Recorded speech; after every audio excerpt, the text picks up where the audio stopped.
감사합니다. 오늘 하나님께서 우리에게 주시는 말씀은 사무엘상 8장 말씀입니다. 사무엘상 8장 1절에서 9절까지 말씀 우리 함께 한 목소리로 봉독하도록 하겠습니다. 사무엘상 8장 1절에서 9절까지 말씀 우리 함께 한 목소리로 봉독하겠습니다. 이것은 하나님의 말씀입니다.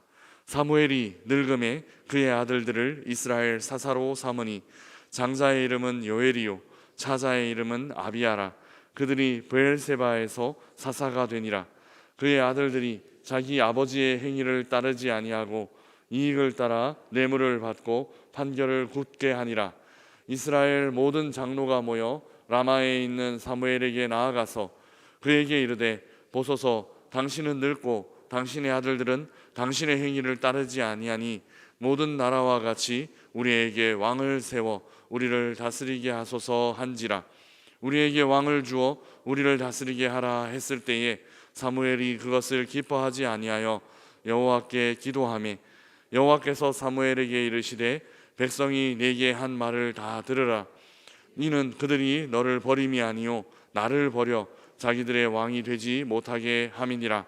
내가 그들을 애굽에서 인도하여 낸 날부터 오늘까지 그들이 모든 행사로 나를 버리고 다른 신들을 섬김같이 내게도 그리하는도다. 그러므로 그들의 말을 듣되 너는 그들에게 엄히 경고하고 그들을 다스릴 왕의 제도를 가르치라. 아멘. 사무엘이 통치하는 동안 이스라엘은 안정기를 가졌습니다. 그러나 짧은 안정기가 끝나고 다시 위기가 찾아왔습니다.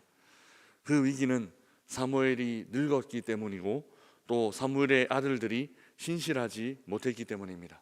우리 1절에서 3절까지 말씀 다시 함께 읽어보겠습니다.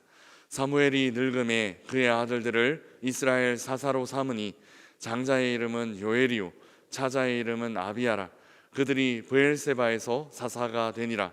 그의 아들들을 자기 아버지의 행위를 따르지 아니하고 이익을 따라 뇌물을 받고 판결을 굽게 하니라. 아멘. 사무엘은 늙었습니다. 사무엘의 아들들이 사사로 세워졌지만 그의 아들들은 사무엘과 같은 길로 가지 않았습니다. 오히려 엘리의 아들들의 길을 간 것으로 보여집니다. 사사는 외부로부터 백성들을 지키는 역할뿐만 아니라 하나님의 율법을 따라 재판하고 통치하는 역할을 병행했습니다. 그래서 사사의 이름을 영어 성경은 저지스 이렇게 번역하고 있고 독일어 성경에는 리히터, 그러니까 재판장, 판사들이라고 이름이 붙여져 있습니다. 사무엘의 아들들이 재판장의 자리에 섰을 때에 율법에 따라 공정하게 판결하지 않았던 것 같습니다.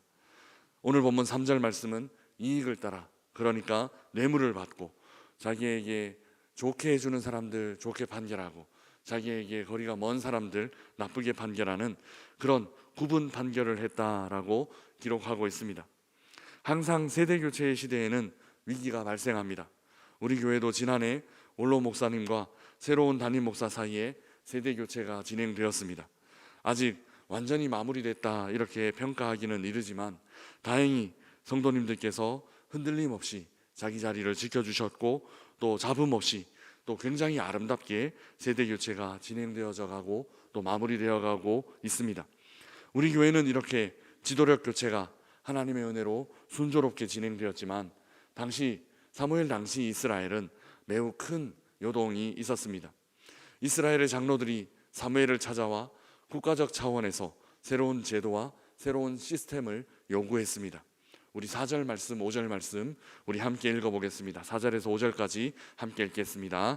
이스라엘 모든 장로가 모여 라마에 있는 사무엘에게 나아가서 그에게 이르되 보소서, 당신은 늙고 당신의 아들들은 당신의 행위를 따르지 아니하니 모든 나라와 같이 우리에게 왕을 세워 우리를 다스리게 하소서 한지라. 아멘. 이스라엘은 왕을 원하고 있습니다. 사무엘 시대 때는 시스템이라는 게 필요 없었습니다. 사무엘 자체가 시스템이었습니다.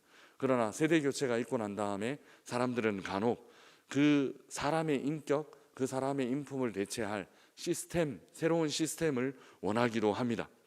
왕을 원하는 이유는 크게 두 가지입니다.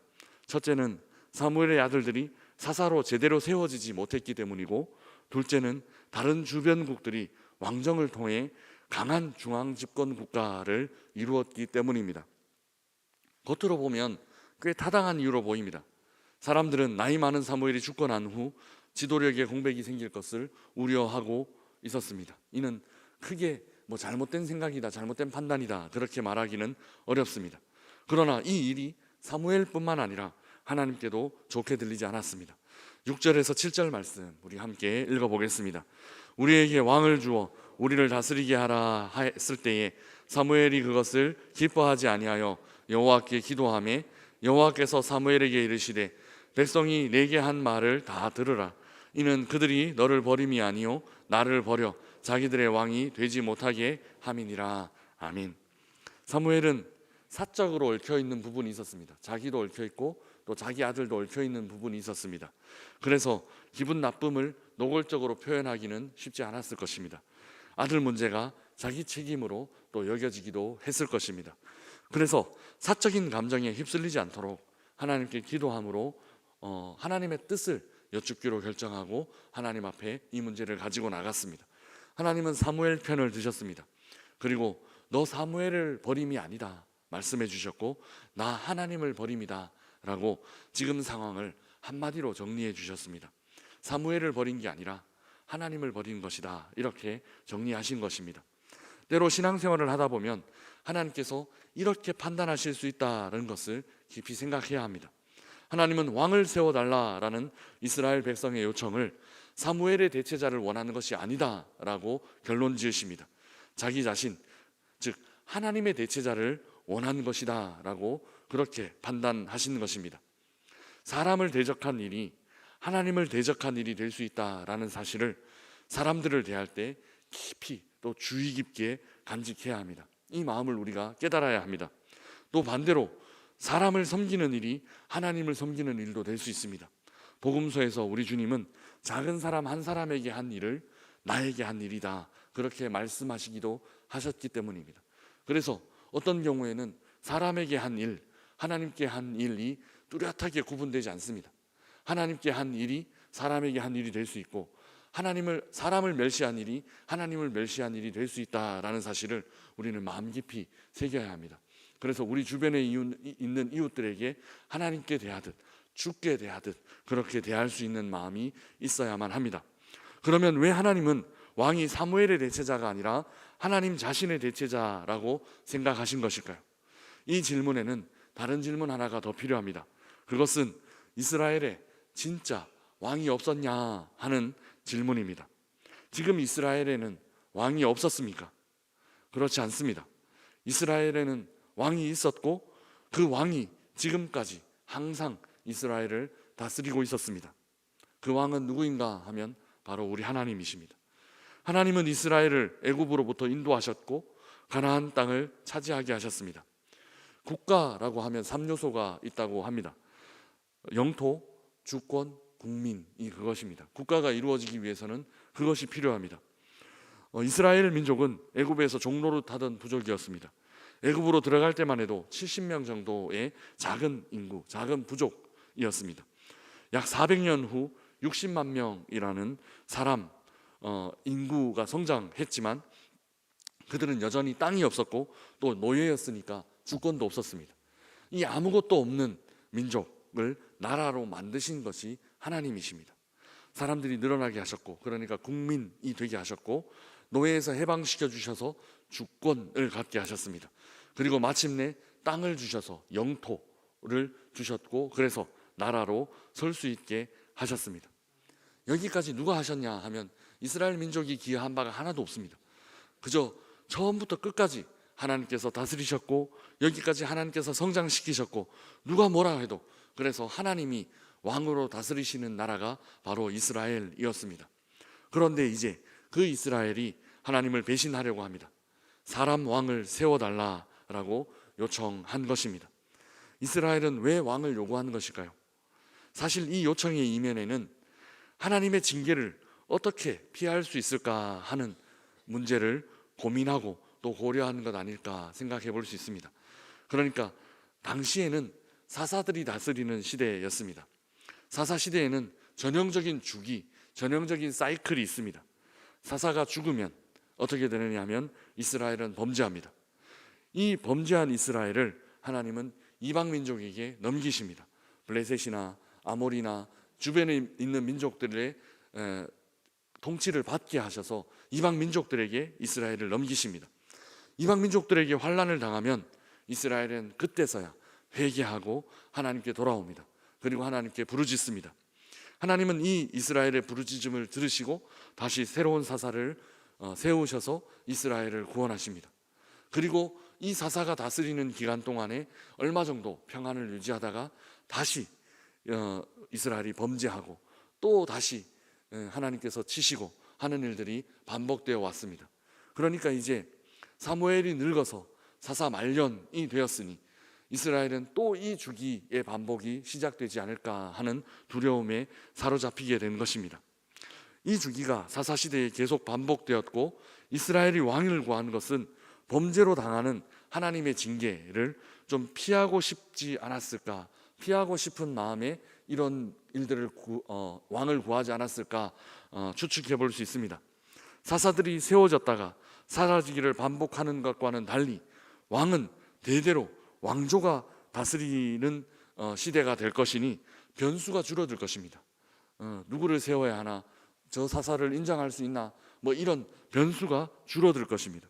그리고 혹 그들이 범죄하여 이방인들이 쳐들어온다라고 하더라도 왕이 항상 싸울 준비를 하고 있으니 조금 안심할 수 있겠다, 그렇게 어리석은 생각을 한 듯 보입니다. 그래서 왕에 대한 요구는 사무엘의 대체자에 대한 요구가 아니라 하나님의 대체자에 대한 요구입니다. 하나님께 범죄하여서 이방 민족으로 하나님이 치신다라고 하더라도 내가 스스로 살아날 길을 찾겠다라는 바벨탑을 쌓는 것과 같은 그런 마음입니다. 죄를 안 지으면 될 텐데 죄를 지을 궁리만 하고 있습니다. 그들은 죄를 지으면서 벌받지 않을 방법 지금 찾고 있는 것입니다. 왕을 세워달라라는 말은 죄를 지었을 때 하나님의 눈치 보지 않고 이방 민족들을 통해서 박해를 받지 않을 방법, 이런 방법들을 찾고 있는 것입니다. 이 어리석음이 진짜 왕을 버리고 가짜 왕을 세우는 모습으로 나타나고 있습니다. 사랑하는 명선의 가족 여러분, 우리는 하나님을 진짜 왕으로 섬기고 있습니까? 때로 우리도 이스라엘처럼 하나님을 보좌에서 끌어내리고 다른 왕을 보좌에 앉히는 그런 일들이 많이 있습니다. 어떤 사람이 하나님의 자리를 차지하고 있기도 하고 어떤 돈이나 명예 같은 그런 욕구들이 왕이 되어서 우리에게 잘못된 영향력들을 주기도 합니다. 또 때로는 대부분 나 자신이 왕이 되려고 하는 경우들도 참 많이 있습니다. 진짜 왕은 하나님밖에 없습니다. 지금까지 하나님께서 우리를 가장 좋은 길로 인도해 주셨습니다. 이스라엘을 이끌어내고 이스라엘에게 땅을 주시고 이스라엘에게 그 평안을 주셨던 하나님은 우리에게도 가장 좋은 길로 우리를 항상 인도해 주셨습니다. 세상의 화려함이나 세상의 매력적인 부분은 없다 하더라도 하나님은 우리에게 늘 가장 좋은 것, 최선의 것들을 주셨습니다. 하나님을 왕으로 섬기는 우리 명선의 가족들 되시기를 주님의 이름으로 축복합니다. 오늘 하루 내 마음의 보좌를 돌아보고 그 왕의 보좌에 하나님 아닌 것들이 앉아 있다면, 혹 하나님 아닌 것들이 앉아 있는 부분들이 있다면 내려놓게 하시고 또 그 보좌를 깨끗이 비워드릴 수 있는 오늘 하루가 되길 소망합니다. 그리고 그 보좌에 하나님을 초청하십시다.